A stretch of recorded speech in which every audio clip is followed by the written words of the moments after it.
Урматтуу мекендештер, урматтуу бир туугандар. Биз Ак ниет аманат коомдук фонду былтыр 2019 жылы муктаждар комплекс десе көбү түшүнбөшү мүмкүн. Үй жайы жок, жашаарга жери жок, көзүнөн жашы токтобой аткан бир туугандарга жашаарга, жашай турган жерге мүмкүнчүлүк шарт түзүп берели деп муктаждарга момундай комплекс салынат. Комплекс деп атын айтканыбыздын себеби бул жерде бардык камтылган. Мисалы айтканда жашоого шарты бар, бүт бардыгы шарты бар. Бул жөн эле үй эле берилип койбостон, үйдө бүт барды Кудай буйрса, холодильнигинен телевизоруна чейин, үйдүн ичинде ысык суу, муздак суу, могул жерде бандай ванна, душ, туалетине чейин, эшигин алдында кооздук фонтанына чейин. Эң башкысы 2-кабатта ошол муктаждар өздөрүнүн жанын бакчуудай болуп, швейный цех менен ушул бардыгы камтылган проекти бул жерге салынат. Урматтуу достор, урматтуу мекендештер, мен азыр жанымда турган ажы агабызды азыр атайын мажбурлап токтоң беркең деп алып, кармап алып тартып атам. Бул кишини сиздер жакшы тааныбай атсаңыздар керек, 1 жыл мурун көргөнсүздөр, эстей албай атсаңыздар керек. Ушул иш башталганда телефондо байланышып калганбыз. Өзү бир айылда эле чогуу-чоңойгон экенбиз жаш кезде. Ажым азыр шаарда ошо өзүнүн тирлигине байланыштуу шаарда турат. Ушул жерде убагында 15, 10, 10дон жогору усталар иштеп атты да, былтыр жакшы билип аттыңыздар. Кышка чейин уста иштеди. Мына азыркы күндө да 15 уста иштеп атат да. 15 уста элестетсеңиздер, 4 уста иштесе эле канчалык шашкыңды алат. Канчалык шашкыңды алат. Мына ошол 15 устага 2 жылдан бери, былтыры дагы, анан быйыл дагы мен жөн эле сүйлөшүп, ажым эгерде ушундай шартыңызга оор келсе керек, мен айтып коеюн, быйыл өзүбүз эле эме кылайлы десем, жок, Кудайга шүгүр, мен быйыл дагы ал ишимди улантам деп өзүнө убада берип жасап атам. Ал иш эмне, урматтуу мекендештер? Ушул жерде усталар айтып атам го, бул иш биринчиден усталардын маанайы болуш керек, курсагы ток болуш керек, анан иш материал болсо иш кете берет. Мына ошол усталарга нанды күндө ысыктан алып келип берет. Көрүп атасыздарбы? Күндө ысыктан алып келип берет. Мен кече 15 устага эми кантип алып келип берет экен деп өзүмчө ойлонуп кыжалат болдум. Бир ап келгенде 20-30дан алып келет экен. 10 күндө эле 200-300дан алып келет экен. Бир айда 600-700дан алып келет экен. 20 сомдон эсептесең канча сом акча болот? Сизге оор келбей атабы? Таксы. Мына ушундай урматтуу мекендештер, бул жаныбыздагы ажыкебиз өзү жөпчөнөкөй. Жөпчөнөкөй эле инсан, камерадан башын тартып атты эле, мен болбой сизден үлгү алсын. Былтыр дагы канчалган элибизди ойготтуңуз эле да. Мына азыр пакетте мына көрүп атасыздар, мынакей. Жаңы эле келди. Мен пост тийип койсом да болот, Караңыздарчы, ысык сонунан, мына ушундай нан. Наныңыздан оз тийсем болобу? Бисмилла. Ысык сонунан экен. Азыр усталарга обед келет, бир эжекебиз да келет. Мына көрдүңүздөр, бир пакет. Мынакей момундай жылуу ысык күндө усталарды момунтип сонун жыргатып, нан алып келип берип атат. Ажыке, сизге эң жакшы сөздөрдү айтсак дагы аздык кылат. Бул өзү идея кайдан пайда болгон бир дагы да бир бөлүшүп коюңузчу. Ушундай колунда бар инсандар көрүп ойгонсунчу. Сиз туайын бир кичинекей бир набайкана иштеткениңизди көргөм. Кичинекей эле бир 2 адам менен. Бирок сиздикинен 1000 эселеген жогору бизнеси бар инсандар мына видеолорду көрүп атат. Ойгонбой атат ошолорчу. Ойлонбой атат. Акыреттик жашоосун ойлонбой ачат. Бүгүнкү жашоосуна эле ушу тытынып эле, бүгүн жашоосуна биле бандай изденип калайын, табынып калайын деп тытынып кетип аткан инсандар бар да. Өзүбүздүн жакындарыбыз деле бар, тааныштарыбыз деле бар, башкалары деле бар. Эми алардын ар биринин атын айтсам, таарынышы мүмкүн, капа болушу мүмкүн. Сен бирөөнүн жашоосуна киришип эмне кыласың деши мүмкүн да. Бирок мен буларга бул жерге жардам бергиле деп кайра-кайра айтып аткан жерим жок.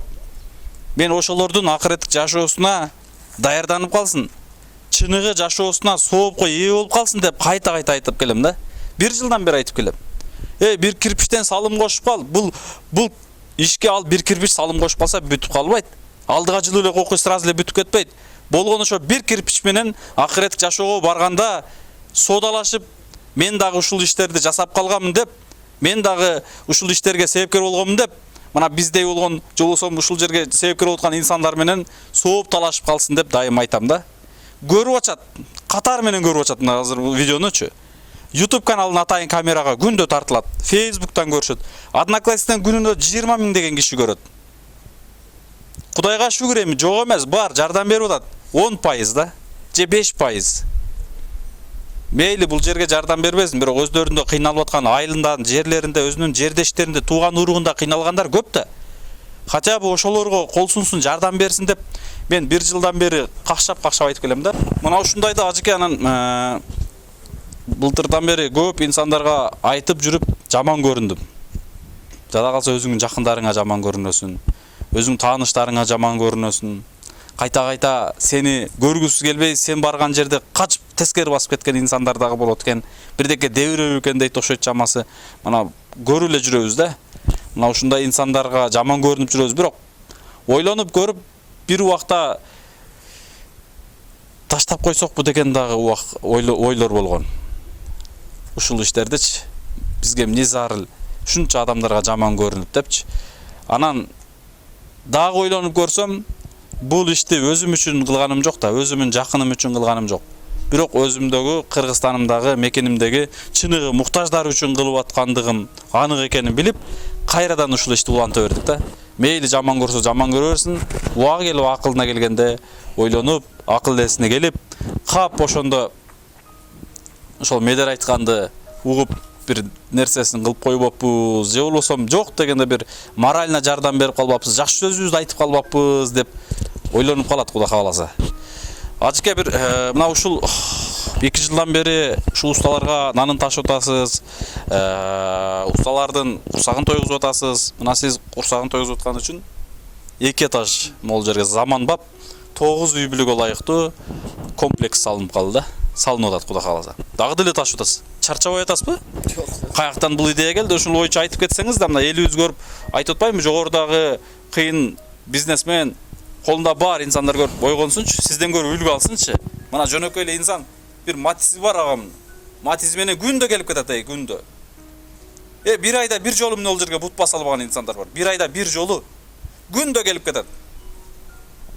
Кече айттым, нанга жок дегенде кой унун алып берейин деп. Бир күн ойлоп атам, мен сизге айтпай эле навайканага таштап коюп болсом антпесе албайт экенсиз. Бөлүшүп кетсеңиз ушул боюнча бир багандай ой каяктан келген, бул идея каяктан пайда болду, сизге уурчулук келбей атабы, ушул боюнча бир Жок.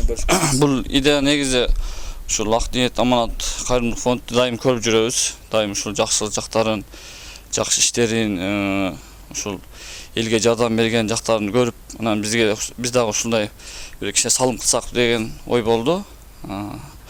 Албетте пайгамбарыбыздын хадиси бар. Бул садака сен ушул 70 баледен кайтарат деген. Бул садака ар кандай оорудан, ар кандай кырсыктан кайтарат экен. Ошондуктан биздин бул жардамыбыз, биздин бул комплекске усталарга жардамыбыз ошо нан болсун деп ушул өзүбүздүн кичине бир чакан ишканабыз бар, ошонун бир нандан жардам кылалы дедик. Үйдө жеңем урушпай атабы? Жок, эми жок. Үй бүлөгө, семьяга оорчулук келбей атабы? Жок, семьяга оорчулук иншалла келбейт. Кудай кааласа. Ушу биздин жардамыбыз. Багам деп ушул ишти кылып атасыз, бирок правилын бияка эле берип коюп атсаңыз кандай болот атат дейм да? Жок, иншалла али садака көбөйөт, иншалла садака берген сайын акчаң байлыгың көбөйөт дейт, иншалла. Сөзүңүзгө бали кошулам. Ажыке, мына ушул кылганыңыздын артынан, кылып атканыңыздын артынан Аллах таалам насип этип, былтыры Меккеге, Мединага, кичи ажылыкка, умрага зиярат кылууга Аллах таалам насип этти, иншалла. Мына ушул иштин аркасындандыр балким. Турабы? Мынакей урматтуу мекендештер, былтыры биз умрага барардын алдында ажыкебиз бул жака кайткан. Мына азыр Кудай талап, Аллах таалам буйруп, мына ажыкем ушинтип былтыры зиярат кылып келди. Андан кийин көп ирет көрүштүк. Ушундайда берсеңиздер, Аллах таала сиздерге ошол инсан аркылуу эмес, башка жанында бере берет. Кудайга шүгүр бере берет. Мына бир күнү устазыбыз дин алымы Нематулла ажы айткандай, бир убактарда биз могул жердеги Өзбекстан, Казакстан, Москвага барууну эңсеп, жетүүнү эңсеп, ниет кылып, акча издеп, табууну эңсеп жүргөн болсок, Аллах Таала буйруп, бүгүнкү күндө Өзбекстан, Казакстан, Россия биякта турсун. Биягы Индия, биягы Турция, биягы Дубай, бул жагы Сауд Арабияга чейин ушу Алланын ыраазычылыгы үчүн элдин кызматы менен ошол жака жеткирип апарып, аман эсен кайра кичи мекенибизге кайтарды. Аллага чексиз мактоолор болсун. Мына ушундай инсандардан үлгү алыңыздар. Көп сүйлөп койдум окшойт. Ушундай убактарда чындыгында жүрөктөгү туйлап аткан нерсени кээ бир инсандар менен бөлүшкүм келет. Албетте бул иштер бүтүп кетүүсү үчүн мен бөлүшүп аткан жерим жок. Болгону чыныгы жашоосун ойлонбой аткан, бүгүнкү жашоосу менен тытынып күрөшүп аткан, бүгүнкү жашоонун гана кызыкчылыгын ойлоп аткан инсандар ойгонсо экен, ойлонсо экен деп мына атайын тартып атам. Сизге чоң рахмат. Алла разы болсун. Урматтуу мекендештер, былтыр да дуа бериңиздер, дагы дуа берип коюңуздар. Кудай кааласа кичинекей набайканаңыз чоң набайканага айланып, жалпы ушул Жалал-Абад элине эле эмес, жалпы Кыргызстан элине кызмат кылган набайканалардан болсун. Кудай кааласа сөзсүз даражаңызды Аллах Таалам көтөрөт. Чоң рахмат ажыга, Алла разы болсун. Эң башкысы үй бүлөңүз менен, бала чагаңыз менен тынч болуңуз. Эми сөздөрдүн эң жакшысын айтсак да аздык кылат сизге чындыгында. Алла разы болсун. 2 жылдан бери эме кылып атасыз. Сизге терең таазим этебиз. Чоң рахмат. Мына усталар дагы күн санап сизге рахмат айтат. Эми адамдын курсагы тойсо, бул өзү эле бир сооп. Кудай кааласа ушул сооптордун баардыгы үй бүлөңүзгө, бала чакаңызга, өзүңүзгө түз Аллах Таалам ажыр сооптор жазган болсун. Рахмат сизге, чоң рахмат ажыга, Алла разы болсун. Кайтыңызда сиздин убактыңызды кармап айланды. Мейлиңиздер, чоң рахмат. Мына ушундай урматтуу туугандар, мен азыр дагы бир инсан келем деп бир эжекебиз күтүп атты элек, азыр дагы бир эжекебиз келет.